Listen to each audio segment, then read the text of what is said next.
Good morning students. विद्युत रसायन पाठ में आज हम पढ़ेंगे इलेक्ट्रोलिटिक सेल के बारे में, या हम कहें विद्युत अपघटनी सेल के बारे में। तो जान लीजिए, विद्युत अपघटनी सेल वे सेल होते हैं जिनमें विद्युत अपघटन के माध्यम से विद्युत ऊर्जा को रासायनिक ऊर्जा में परिवर्तित कर दिया जाता है। या हम कहेंगे कि यहाँ पे इनपुट जो होता है, इनपुट आपकी होती है इलेक्ट्रिकल एनर्जी, और आउटपुट जो होता है वो होता है आपकी केमिकल रिएक्शंस। विद्युत ऊर्जा से रासायनिक ऊर्जा में परिवर्तन। अब ये देखिए, यहाँ पे बना है ये जो पूरी विद्युत ऊर्जा से रासायनिक ऊर्जा में जो परिवर्तन होता है, ये कहाँ होता है? इस सेल के अंदर, जिसे हम कहेंगे विद्युत अपघटनी सेल। अब सेल में इसका डायग्राम आप देखिए। इस डायग्राम को मैं आपको समझाती हूँ और बताऊंगी कि कैसे कैसे ये फंक्शन करता है। यहाँ पे आप देखिए, ये एक टैंक ले रखा है। ये है हमारा विद्युत अपघटनी टैंक, और ये विद्युत अपघटनी टैंक या तो आपका जो है किसी विद्युत कुचालक पदार्थ का बना है, या फिर आपका जनरली जो है कांच का बना हो सकता है, जो इसमें इस रिएक्शन में पार्टिसिपेट ना करे, इनर्ट रहे यहाँ पे। अब इस टैंक में लिया गया है विद्युत अपघट्य पदार्थ का जलीय विलयन। हमने कोई विद्युत अपघट्य पदार्थ लिया है और उनका जलीय विलयन यहाँ पे बना रखा है। इसके बाद आप देखेंगे, ये दो धातु की छड़ें हैं, और इन दो धातु की छड़ों को हम यहाँ पे नाम देंगे इलेक्ट्रोड का। ये इलेक्ट्रोड जो हैं कहाँ डूबी हुई हैं? इस विलयन में डूब रखी हैं। दोनों जो हैं सेम विलयन में डूब रखी हैं। यहाँ इस इलेक्ट्रोड को हमने जो है विद्युत तार के माध्यम से बैटरी के पॉजिटिव टर्मिनल पे कनेक्ट कर रखा है, और इस वाली इलेक्ट्रोड को विद्युत तार के माध्यम से नेगेटिव टर्मिनल पे कनेक्ट कर रखा है। यहाँ तक सबको समझ में आ गया है। अब आप देखिए कि ये फंक्शन कैसे कैसे करती हैं और यहाँ पे कौन सी रिएक्शंस हो रही हैं। देखिए, इसको हम नाम देंगे एनोड का, और इस वाली इलेक्ट्रोड को नाम देंगे कैथोड का। अब एनोड और कैथोड पे रिएक्शंस कैसे होंगी वो आप देखिए। जैसे ही यहाँ पे बैटरी ऑन कर दी जाती है, तो क्योंकि ये इलेक्ट्रोड बैटरी के पॉजिटिव टर्मिनल से जुड़ी हुई है, तो ये पॉजिटिवली चार्ज्ड बिहेव करेगी, और ये वाली इलेक्ट्रोड जो है बैटरी के नेगेटिव टर्मिनल से जुड़ी है, तो ये नेगेटिवली चार्ज्ड बिहेव करेगी। अब ये पॉजिटिवली चार्ज और ये हो गई आपकी नेगेटिवली चार्ज्ड। तो रिएक्शंस क्या होती हैं कि इस विद्युत अपघट्य में जो पदार्थ हैं वो भी अपनी आयनिक फॉर्म में है, क्योंकि जैसे ही विद्युत अपघट्य पदार्थ का जलीय विलयन बना दिया जाता है, वो भी जो है पॉजिटिव आयंस और नेगेटिव आयंस में टूट जाते हैं। तो अब ये क्या करेंगे? ये जो आपके आयंस हैं, जो विद्युत अपघट्य पदार्थ के आयंस हैं, वो क्या करेंगे? इलेक्ट्रिक करंट पास होने पर वो अपने अपनी संदर्भ इलेक्ट्रोडों की तरफ गति करेंगे। यानी विलयन के जो नेगेटिव आयन है, विलयन के जो नेगेटिव आयन है वो कहाँ गति करेंगे? पॉजिटिव की तरफ।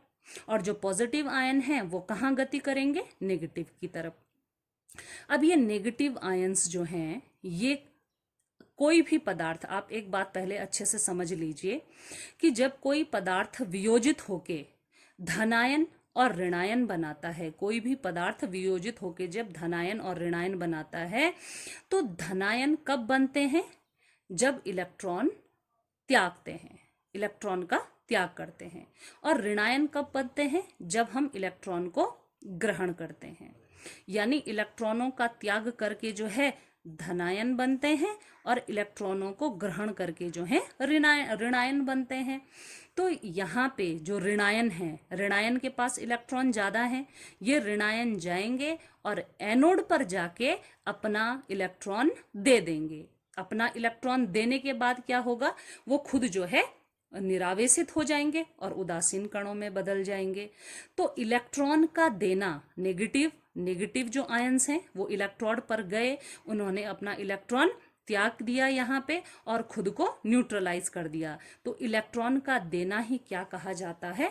ऑक्सीकरण कहा जाता है। ऑक्सीकरण का मतलब होता है इलेक्ट्रॉन का दान करना। उसके बाद जो आपके पॉजिटिवली चार्ज्ड आयन हैं, पॉजिटिवली चार्ज्ड आयन के पास क्या है, इलेक्ट्रॉन की कमी है। अभी मैंने कहा था आपको कि जो पॉजिटिव चार्ज तब आता है जब हम इलेक्ट्रॉन का त्याग कर देते हैं। तो यहाँ पे जो पॉजिटिव आयन्स हैं वो जैसे ही इस नेगेटिव इलेक्ट्रोड की तरफ जाएंगे, यहाँ जाके वो इलेक्ट्रॉन को ग्रहण करेंगे और इलेक्ट्रॉन को ग्रहण करके खुद को जो है न्यूट्रलाइज करेंगे, अपने आप को उदासीन कणों में बदलेंगे।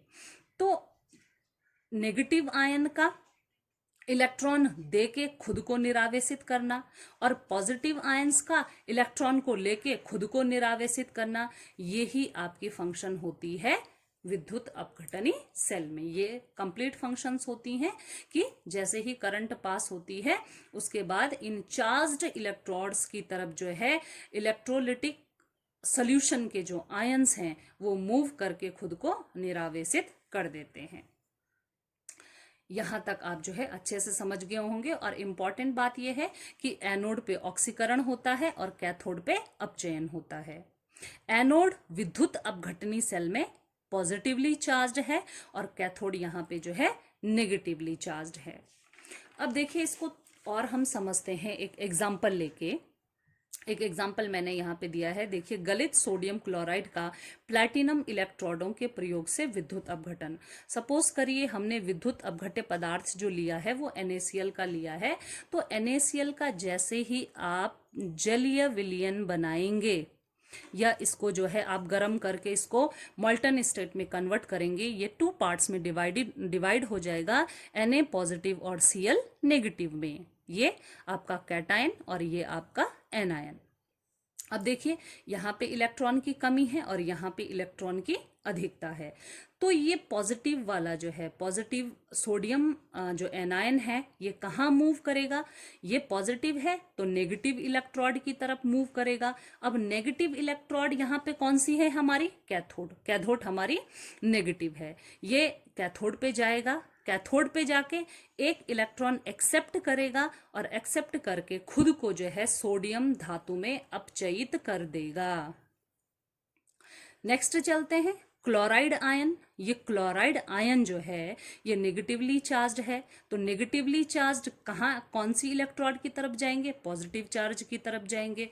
पॉजिटिवली चार्ज इलेक्ट्रोड हमारी एनोड है, एनोड पर जाएंगे। एनोड पर जाके ये अपना इलेक्ट्रॉन दे देंगे और खुद को जो है क्लोरीन एटम में ऑक्सीकृत कर देंगे। इलेक्ट्रॉन दे रहे हैं ये, यहाँ पे इलेक्ट्रॉन का देना क्या कहलाता है, ऑक्सीकरण कहलाता है। तो Cl- ने एक इलेक्ट्रॉन दिया और खुद को Cl परमाणु में जो है कन्वर्ट कर लिया। थर्ड रिएक्शन यहाँ पे क्या हो सकती है कि क्लोरीन और क्लोरीन के 2 एटम मिलके क्लोरीन मॉलिक्यूल या हम कहेंगे क्लोरीन गैस भी बन सकती है। तो अपचयन और ऑक्सीकरण रिएक्शंस जो हैं ये यहाँ पे साइमल्टेनियसली होंगी। लेकिन एक बात आप याद रखेंगे कि विद्युत अपघटनी सेल में ये जो रिएक्शंस हैं ये खुद नहीं होती हैं, ये हमें करवानी पड़ती हैं। और कैसे करवानी पड़ती हैं, करंट को पास करवा के हमको, यानी करंट प्रवाहित करके हमको ये रिएक्शंस करवानी पड़ती हैं विद्युत अपघटनी सेल में। अब फैराडे ने विद्युत अपघटन के लिए नियम दिए थे, जिनमें से फर्स्ट नियम आप देखिए, फैराडे के विद्युत अपघटन का प्रथम नियम। इस प्रथम नियम ने क्या कहा, फैराडे ने क्या कहा, ये मैंने लिखा हुआ है यहाँ पे, लेकिन मैं आपको अपने शब्दों में बताती हूँ कि इसका मतलब क्या है। देखिए फैराडे ने कहा कि आप जितनी भी करंट की मात्रा जो है विद्युत अपघट्य विलयन में प्रवाहित करेंगे, उतनी ही मात्रा में आपके जो दोनों इलेक्ट्रोड्स हैं उन पर पदार्थ की मात्रा या तो मुक्त होगी या फिर एकत्रित होगी। क्योंकि हमने देखा था कि 2 हमारी इलेक्ट्रोड हैं, कैथोड और एनोड, तो एक पर जो है पदार्थ एकत्रित होता है और दूसरी तरफ जो है मुक्त होता है, ऐसे दोनों में बराबर होता है। तो फैराडे ने कहा कि जितनी आप करंट की मात्रा जो है विद्युत अपघट्य के विलयन में प्रवाहित करेंगे, उतना ही पदार्थ का द्रव्यमान जो है आपका दोनों इलेक्ट्रोडों पर या तो मुक्त होगा या फिर एकत्रित होगा। तो इसको ऐसे समझते हैं कि यदि किसी विलयन में, विद्युत अपघट्य विलयन में, हमने Q कूलाम Q आवेश जो है हमने प्रवाहित किया है, और Q आवेश प्रवाहित करने पर हमें m ग्राम पदार्थ जो है हमारा मुक्त हुआ है।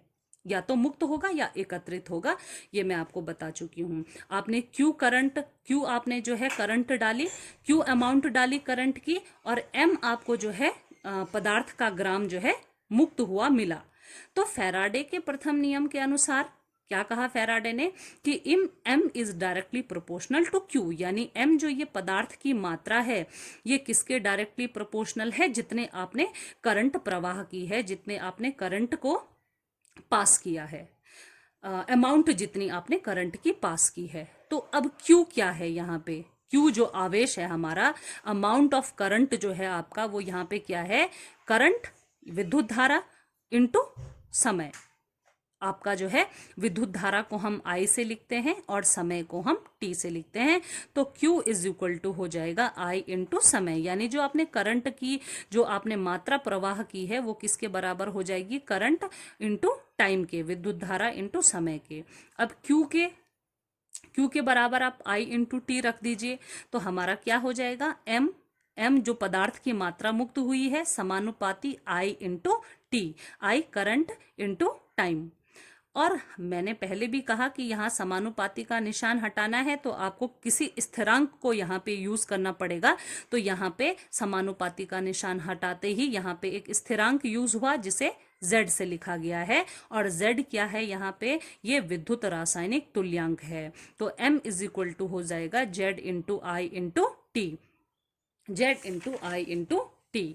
अब ये सपोज करिए आप यहाँ पे एक कंडीशन मान लीजिए कि अगर I is equal to 1 ampere है, यानी आपने जो करंट पास की है 1 एम्पियर करंट आपने पास की है विलियन में, और कितने समय तक पास की है? आपने t सेकेंड्स तक पास की है। तो यहाँ पे अगर आप 1 वैल्यू पुट करेंगे तो m is equal to finally हो जाएगा Z। दोबारा मैं कह रही हूं, m क्या है? m आपका पदार्थ की मात्रा है जो मुक्त हुई है, और z क्या है? आपका रासायनिक तुल्यांक है।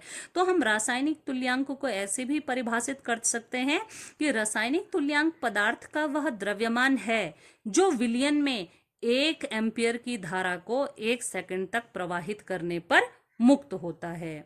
z आपका Z जो रासायनिक तुल्यांक है वो पदार्थ का वह द्रव्यमान है जब आप विलयन में से 1 एम्पियर करंट को 1 सेकंड तक प्रवाहित करेंगे, तब जो पदार्थ मुक्त होगा वो दैट इज इक्वल टू होगा आपका Z के। फैराडे ने सेकंड लॉ दिया। सेकंड लॉ में फैराडे ने क्या कहा? जो भी फैराडे ने कहा वो देखिए मैंने यहाँ लिखा है, लेकिन मैं इसको आपको अपनी भाषा में बताती हूँ। फैराडे ने कहा कि आपने 2 विद्युत अपघटनी विलयन को ले रखा है और उनको आपने जो है श्रेणी क्रम में जोड़ रखा है, आपने श्रेणी में उनको जोड़ रखा है, और आपने जो है विद्युत की समान मात्रा उन विद्युत अपघटनी विलयनों में से गुजारी। सेम अमाउंट ऑफ करंट आपने विद्युत अपघटनी विलयन जिनको कि आपने श्रेणी क्रम में जोड़ रखा है उनमें से गुजारा, उनमें से प्रवाहित किया। तो इलेक्ट्रोडों पर जो पदार्थ का भार या पदार्थ का द्रव्यमान जो उत्पन्न होगा वो किसके बराबर होगा? उन पदार्थों के रासायनिक तुल्यांक भारों के समानुपाती होगा। एग्जाम्पल से आप इसको समझिए कि आपके 2 विद्युत अपघटनी विलयन हैं, एक आपका कॉपर सल्फेट का विद्युत अपघटनी विलयन है और दूसरा आपका सिल्वर नाइट्रेट का विद्युत अपघटनी विलयन है। इन दोनों विलयन को आपने श्रेणी क्रम में जोड़ रखा है और आपने इनमें से same amount of current pass की। आपने समान मात्रा की विद्युत धारा को इन दोनों श्रेणी क्रम में लगे हुए विलयनों में से प्रवाहित किया। तो कॉपर धातु का जितना भी भार मुक्त होगा या सिल्वर धातु का जितना भी भार मुक्त होगा वो उनके तुल्यांकी भारों के समानुपाती होगा। इसको हम ऐसे लिख सकते हैं निक्षेपित का मतलब आप जो है इसको मुक्त भी लिख सकते हैं। मुक्त कॉपर का भार किसके बराबर होगा? कॉपर के तुल्यांक भार के बराबर। और मुक्त सिल्वर का भार किसके बराबर होगा? सिल्वर के तुल्यांक भार के बराबर। अब इसको थोड़ा सा और अच्छे से हम समझेंगे। सपोज करिए कि जो मात्रा धातुओं की मुक्त हुई उसको हमने M1 और M2 से लिखा। यानी कॉपर धातु की जितनी भी द्रव्यमान मुक्त हुआ या भार जो मुक्त हुआ है वो उसको हमने किससे लिखा, M1 से। और सिल्वर के भार को किससे लिखा है, M2 से। और यहाँ पे कॉपर के तुल्यांकी भार को किससे लिखा, E1 से। और सिल्वर के तुल्यांकी भार को लिखा E से। देखो M यहाँ पे इसलिए प्रयुक्त हुआ है क्योंकि M का मतलब होता है मास, मास का मतलब होता है द्रव्यमान, और केमिस्ट्री में तो द्रव्यमान और भार आपके जो है ये लगभग एक ही चीजें होती हैं। और E का मतलब होता है इक्विवेलेंट वेट, जिसका मतलब होता है तुल्यांक भार। तो आइए इसको आगे करते हैं कि M1 तो जो है कॉपर का भार जो आपका मुक्त हुआ है, और M2 है सिल्वर का भार। तो हम यहाँ पे इसकी जगह क्या लिख सकते हैं, M1 अपॉन M2, और इसकी जगह क्या लिख सकते हैं, is equal to E1 upon E2। यानी कॉपर का मुक्त भार अपॉन जो है सिल्वर का मुक्त भार इज इक्वल टू कॉपर का तुल्यांक भार अपॉन सिल्वर का तुल्यांक भार। अब देखिए प्रथम नियम के अनुसार पहले नियम ने हमें क्या कहा था, पहले नियम ने तो सीधे सीधे कहा था कि जितना भी पदार्थ का द्रव्यमान या भार मुक्त होता है दैट इज इक्वल टू कितना होता है, Z into I into T. ये आपके प्रथम नियम ने कहा था। वो किसके बराबर होता है, रासायनिक तुल्यांक के बराबर, विद्युत धारा के बराबर और समय के बराबर, टाइम के बराबर जो होता है। ये हम फेराडे के फर्स्ट लॉ से समझ चुके हैं। अब आप M is equal to Z into I into T यहाँ पे रख दीजिए। यानी इसके बदले हम यहाँ रखेंगे Z1 into I into T, और इसके बदले हम यहाँ रखेंगे Z2 into I into T. I T से आई टी कैंसिल हो जाएगा, और यहाँ पे होगा Z1 upon Z2 is equal to E1 upon E2। तो इसको कैसे समझेंगे, देखिए Z1 upon Z2 is equal to E1 upon E2। इसका मतलब होगा कि Z किसके समानुपाती है, E के समानुपाती है, या हम कहें E किसके समानुपाती है, Z के समानुपाती। और जब समानुपाती का निशान यहां से हटाना है तो कोई स्थिरांक हमको लेना पड़ेगा। तो ये फाइनली हो जाएगा E is equal to F into Z। और E यहाँ पे क्या है, आपका जो है तुल्यांक भार, Z आपका क्या है, विद्युत रासायनिक तुल्यांक। ये एक क्या है, कांस्टेंट है, कांस्टेंट वैल्यू है ये। और F भी यहाँ पे आपका एक कांस्टेंट है, मैंने लिखा भी है F एक अनुपाती स्थिरांक या फैराडे नियतांक है, जिसकी वैल्यू कितनी होती है, 96500 कूलम होती है। तो आई होप कि आपको जो है वैद्युत अपघटनीय सेल के बारे में और फैराडे के फर्स्ट और सेकंड लॉ के बारे में समझ आ गया होगा। इसको आप नीटली अपनी कॉपी में लिखेंगे और इसको रिवाइज भी करेंगे। Thank you.